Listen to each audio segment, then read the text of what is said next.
কাছাড়ে পালংঘাটে স্কুলের সামনে পথ দুর্ঘটনা। পরীক্ষা দিতে যাওয়ার পথে স্কুল ছাত্রীকে ধাক্কা মোটর বাইকের।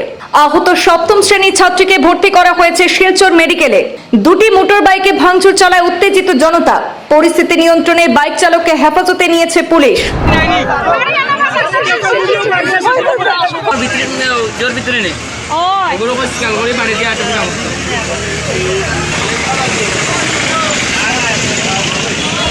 কাছাড় জেলায় সেখানে চৈতন্য চরণ জগৎচন্দ্র পালংঘাট উচ্চতর মাধ্যমিক বিদ্যালয়ের সামনে আজ শুক্রবার ঘটে গেল এক ভয়াবহ সড়ক দুর্ঘটনা। পরীক্ষায় অংশ নিতে যাওয়ার সময় সপ্তম শ্রেণীর ছাত্রী রিয়া দাস রাস্তা পার হচ্ছিল।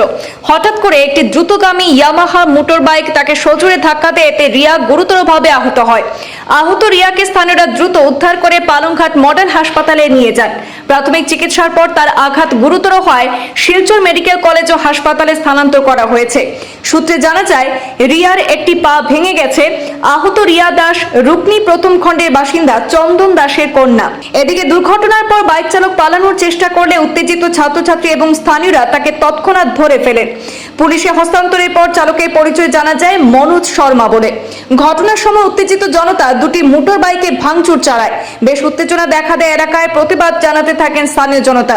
বাইক চালক মনোজ শর্মা বর্তমানে পালংঘাট থানা পুলিশের হেফাজতে রয়েছে। পুলিশ প্রাথমিকভাবে ঘটনার তদন্ত শুরু করেছে এবং সকল দিক থেকে বিষয়টি যাচাই করছে বলে জানা যায়।